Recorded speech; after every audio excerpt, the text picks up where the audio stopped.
When we start to say things in a different way, we can start to create those new images in our mind, which is ultimately going to reduce stress and tension, because that's what it's all about, reducing stress and tension. And when you reduce stress and tension, you're reducing the likelihood of emotional eating. This is Katie Gordon, and you're listening to the Wait is Over podcast.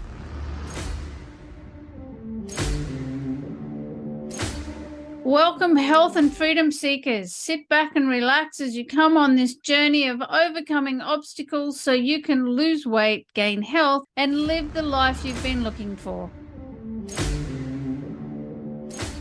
Hello, freedom seekers, and welcome to this week's show. I'm your host, Katie Gordon, and the wait is over with Dietless Living 360 degrees.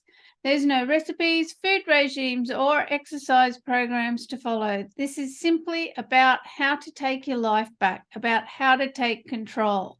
Because we all have a voice and we want to be heard. We want to forget about dieting, focus on living, and lose weight. But to do that, we have to develop our personal health leadership skills so that we can create a new mindset, a mindset that gets us over the obstacles and challenges of life and our own unconscious programs, because that's ultimately what's really impacting on our weight and health and causing habit relapse. And the purpose of this podcast is to share with you what I learned from 25 years in dieting hell and spending over $100,000 working out how to step into dietless living, because nobody should have to go through that much BS just to work out how to lose weight permanently. And today I'm talking about unlocking the power of language for health and happiness. And learning a new way to talk to yourself and others is essential for breaking free from our habitual habits of thought, and we need to level up our vocabulary. So what does it mean to level up our vocabulary? Keep on listening and I'll explain as we go along. And being able to level up our vocabulary is actually part of incorporating the principles of Dietless Living's weight loss freedom framework and the 3 systems of health consciousness as you develop your personal health leadership skills so that you can overcome weight loss obstacles and achieve health and happiness that you actually want and deserve. And leveling up your vocabulary is actually pretty easy. All you have to do is start to add in a few new words every day to your vocabulary. If you listen to your vocab, you're probably using quite a lot of negative words to describe things. And by adding in a few new words into your vocabulary every day and developing your personal health leadership skills, along with your very wonderful artistic talents in rescripting your stories, you can actually overcome weight loss obstacles and move yourself forward in your health and happiness that you want. And the words that we use are really just so super powerful, as every word that we say paints a picture in our mind. And what we say to others and ourselves is ultimately what's driving our thoughts, our moods, our feelings, our reactions, and our behaviors. So when you start to actually begin to use a new vocabulary, you can start to change those thoughts, feelings, reactions, and behaviors. And that's what we want to do. That's what we need to do to be able to overcome weight loss obstacles and start to create real changes in our life and start moving towards those sustainable habit change and the permanent weight loss that we want. And it's using new words to describe how your day is going. This isn't just one-time stuff or, maybe some one-time statements once a day. This is about improving the way that we language what's happening all day, every day in our life. And it's not always easy. I still catch myself in these negative states of mind. And it's really about catching what you're doing, understanding that you're in that place and resetting yourself.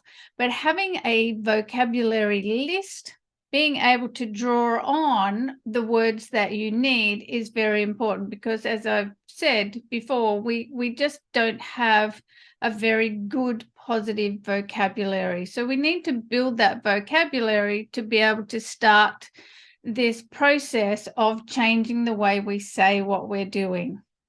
When we start to say things in a different way, we can start to create those new images in our mind, which is ultimately going to reduce stress and tension, because that's what it's all about, reducing stress and tension. And when you reduce stress and tension, you're reducing the likelihood of emotional eating.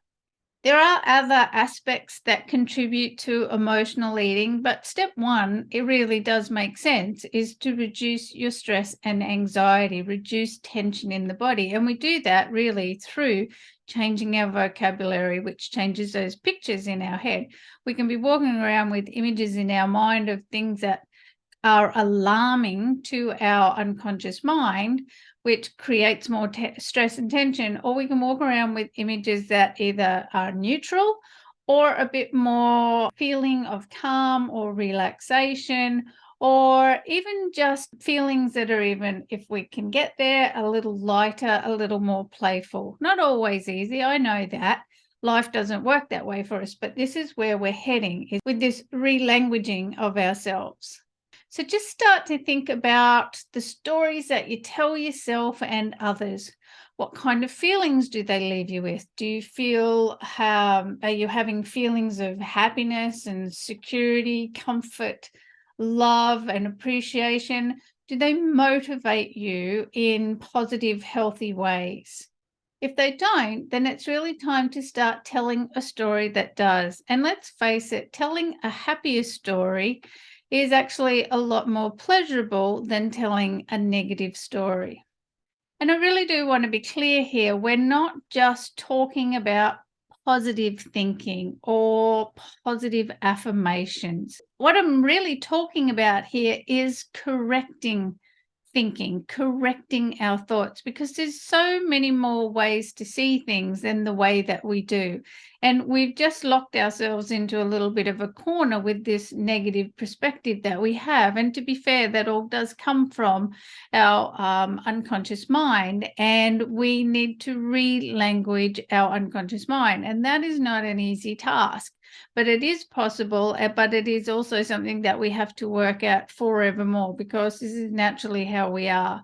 I know I have to focus on it quite a lot. I have quite a negative unconscious mind. I have a very strong inner critic and a very strong bastard voice, which is my next level up from inner critic. So it is something to be worked at. It doesn't go away. It is always going to be there. And it is for us to really learn this new vocabulary, to be able to get on top of our own thoughts and start making changes. Because it really is human nature just to be thinking and talking about everything that we don't want in life. It's just what we do. And it's really a form of self-hypnosis. And if what you're saying and thinking is negatively focused, then you're hypnotizing yourself into a trance of disempowerment. So when you're thinking about things that you can't control, the wrongs that have been done by you, your massive to-do list, your pending deadlines, the pressures that are on you, the financial struggles, your weight, everything that we think about on a day-to-day basis, and really by, the minute by minute blows through the day, it really is hypnotizing ourselves into that trance of disempowerment. Because when we're saying things in such a way, we are left feeling like we don't have any power over our life, that we don't have any power to control what's happening. And that creates more stress and tension, which is leading us into states where we're likely to be emotional eating. And when we focus on what's going wrong in our life, we're actually negating everything that is going right in our life. And the reality is that there is far more going right than wrong. And I understand that sometimes the things that are going wrong are huge things that can go wrong in life. Pandemics keep coming to mind because, that was such a big thing that we didn't have control over. But for every one big thing that's going wrong in our life, there's 15 or 20 more little things that really are going right. And when we often think about the things that we feel aren't going right, if we break them down, quite often, not always, but quite often, they're not even that big. They're things that really aren't that big a deal in our life. We make up lots of stressful stories about things that really we should just be shoulder shrugging and like, hey, that who gives a hoot about that? Not even trying to turn it into a positive, re-languaging it in any way, shape, or form. It should just simply get a shoulder shrug because it really is, just not worth the effort of mentioning it. You know what I mean? And thinking about and talking about things that aren't going the way you want it is literally a habit of thought. It's a habit of how we look at life and how we think about life. And it really is driving our stress and anxiety. And it's definitely all pushing us towards emotional eating. And emotional eating is just an obstacle that we have to overcome. And beginning to relanguage yourself is the way to move forward with that. And just remember, this is not about positive thinking. It's not affirmations. This is correcting thinking. There are more ways to think about things than this one way that we feel we've been taught to do it. And it's not that we even got taught it. This isn't something anyone taught us in school. It's just how the language is of everybody. Again, I encourage you to listen, to really listen to the stories of everybody that's around you and really listen to what it is that you're saying. Everybody is on the path of complaining. And we often feel a connection with others through our complaining. And sometimes when we don't join in the complaining, we feel that we can't join in the conversation. And that's actually another podcast for another day, because that's in and of itself a separate obstacle that we have to overcome. You can use the relanguaging to help you move yourself into a better place about being the kind of person who doesn't complain. And that's really what you're wanting to move towards, is being the kind of person who doesn't complain. We can state the facts of a situation. This is happening and I don't like it. I'd rather this be happening. And then just move straight towards, how do you problem solve? Okay, so this is happening. I don't want that happening. This is what I want happening. How do I move from there to there? That's not complaining, that's stating the facts and moving towards proactively problem solving. But normally what we're doing is we're sitting there and we're going, this is happening and this isn't what I want to be happening. And we don't even look at what we want to be happening. We just stay there focused in this direction, when really we should go, yes, that's going on.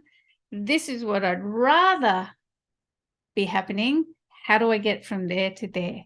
And that's what correcting thinking is really about. But we need to level up our vocabulary to help us get there, because that's just the way to moving towards better feelings, because that still doesn't feel that great because you're in this kind of do it mentality. But again, that'll be another topic for another day on another podcast. You can use words to either describe your life or change your life. You can believe that you have choices and options, or you can believe that you don't. Your words are going to go with the belief that you have. So there's a little bit about changing beliefs in there, but sometimes you can change your language around, which helps you to remold your beliefs. And again, we've talked about beliefs in a previous podcast, and I'm probably going to talk about it again soon because it's a big topic. There's a lot in beliefs, but this relanguaging ourselves is all part of it. And like I said, this really is an ongoing exercise for life. This is part of building your personal health leadership skills and, diving into the Dietless Living weight loss freedom framework, because this is all part of it. This is retraining and relanguaging your unconscious mind, and it definitely is something that is ongoing because this is where emotional stability will ultimately come from. And emotional stability leads to mental stability. And mental stability actually is what leads us to behavioral stability. And it's behavioral stability that will lead you to wherever it is that you want to go. It's through relanguaging with yourself and the way that you're telling your stories to yourself and to others that you'll actually be able to take charge of your emotional states and your behaviors. Because when you actually correct thinking, you start to create an orderly mind. And it's an orderly mind that's actually going to lead you through to an extraordinary life. When you embrace Dietless Living's freedom framework and the 3 systems of health consciousness and start to develop your personal health leadership skills, you really can transform your language, your thoughts, your feelings, and your behaviors and unlock the power of health and happiness in your own life so that you can live a happier, healthier, lighter life. It's your life. Be involved in how it turns out. If you want more help with this, just book in for a private session and let's just get it done this week. Because life is for living and an ounce of adjustment is always easier to implement than 20 pounds of change. It's time to enjoy the life you've been looking for.